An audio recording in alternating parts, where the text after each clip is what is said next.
დაკავშირებით, რომ საქართველოს უზენაესი საბჭოს პირველ სესიაზე შედგა დეპუტატთა კომისია, რომელმაც უნდა შეისწავლოს 13-14 ნოემბერს კახეთის რეგიონში მომხდარი ინციდენტების გარემოებები, აგრეთვე იმასთან დაკავშირებით, რომ ამ ინციდენტების მონაწილე ერთ-ერთი მხარე დასახელებულია საქართველოს ეროვნული კონგრესის მხარდამჭერი პატრიოტული გაერთიანება საქართველოს ფედერალური ვაცხადებთ. საქართველოს უზენაესი საბჭოს ხსენებული კომისიის მუშაობის შედეგად მიღებული დასკვნები, რომ იყო სრული და ობიექტური, აუცილებლად მიგვაჩნია შესწავლილი იქნას ყველა ინციდენტი, რომელიც მოხდა ეროვნულ მოძრაობაში ჩართულ ზოგიერთ ორგანიზაციებს შორის კვეთრ ფორმებში გამოხატული დაპირისპირების გაჩენის პერიოდიდან.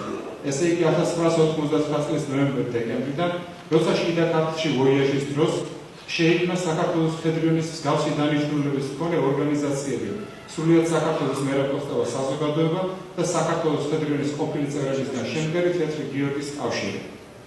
მოგეხსენებათ, რომ 1990 წლის 24 აპრილს ეროვნული ფორუმის შენობასთან მომხდარ ინციდენტთან დაკავშირებით შეიქმნა საგანგებო კომისია, რომელშიც შედიოდა ეროვნული ფორუმის პირვანდელი შემადგენლობის ყველა ორგანიზაციის თითო წარმომადგენელი.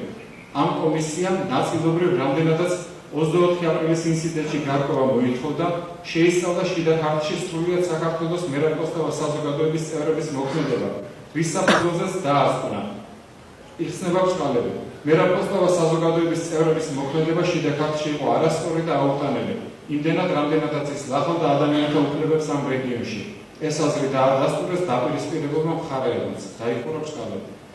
აქვე შეგახსენეთ, რომ შიდა ქართლის კრიზისის დროს გაურკვეველ გარემოებებში დაიხურა მერაფოსტავა საზოგადოების 5 წევრი, 5 ქართველი ახალგაზრდა, რაც აგრეთვე უნდა გახდეს საქართველოს უზენაესი საბჭოს კომისიის შესწავლის საგანი. საქართველოს ეროვნული კონგრესის საგანგებო კომისიას, წერტილფაში კომისიის სახელით, ესე იგი ეროვნულ კონგრესს, აუცილებლად მიაჩნია შესწავლილი იქნას მერაფოსტავას სახელობის საადგილმამულო ფონდის მოღვაწეობა. როგორც ცნობილია, ჯერ ეროვნულმა ფორუმმა, შემდეგ საკოორდინაციო ცენტრმა და უკანასკნელად საქართველოს ეროვნულ-განმათავისუფლებელი მოძრაობის მეორე საგანგებო კონფერენციამ დააყენეს საკითხი მერაფოსტავას სახელობის საადგილმამულო ფონდის დეპოლიტიზაციის შესახებ. რაზედაც ამ ფონდის ხელმძღვანელ ორგანოს არანაირი რეაგირება არ მოუხდენია, რაც არ შეიძლება არ აძლევდეს ეჭვებს. მით უმეტეს, როცა არსებობს მრავალი მოწმის ჩვენება ფონდის მუშაობაში დაშვებული უხეში დარღვევების შესახებ. მერაფოსტავას სახელობის საადგილმამულო ფონდის მუშაობას უკავშირდება აგრეთვე ის მრავალრიცხოვანი ინციდენტი, შეიარაღებული კონფლიქტის ინსპირირების ცდელობა, რომელიც მოხდა ფონდის შენობასთან გრიბოედოვის ქუჩაზე 18 ივნისს და 18 სექტემბრის ინციდენტი სასტუმრო თბილისთან. განსაკუთრებით გახშირდა კონფლიქტურ შემთხვევათა რიცხვი ზაფხულის შემდგომ პერიოდში.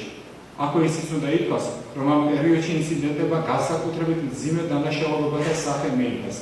19 სექტემბერს ღამით მოხდა ვანდალური თავდასხმები ეროვნული დამოუკიდებლობის პარტიისა და ეროვნული დემოკრატიული პარტიის შტაბ-ბინებზე.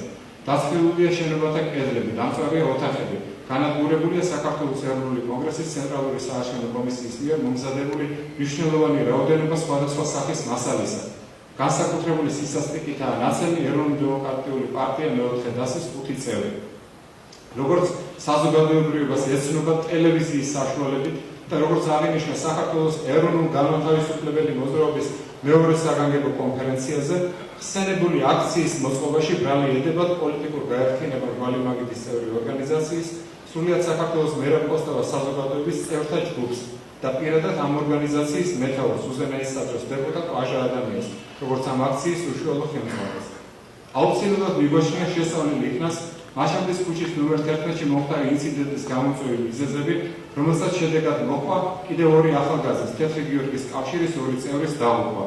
დაბოლოს შესწავლას მოითხოვს 21 ოქტომბერს საღამოს საქართველოს ეროვნული კონგრესის პირველი საზეიმო სხდომის დამთავრების შემდეგ საქართველოს ეროვნულ-დემოკრატიული პარტიის თავმჯდომარეზე, კონგრესმენ გიორგი ჭანტურიაზე თავდასხმისა და მისი შესასრული იარაღით დაჭრის ფაქტი. საქართველოს ეროვნული კონგრესის საგანგებო კომისია, ვიმეორებ, რომ მაშინ კომისიის სახელით წერდით, თანადგომას უცხადებს საქართველოს უზენაესი საბჭოს კომისიას და ყოველმხრივ დაეხმარება მას მუშაობაში, რათა სამართლიანი პოლიტიკური და ზნეობრივი შეფასება მიეცეს ჩვენი მიმართვის ტექსტში ჩამოთვლილ ყველა ინციდენტს.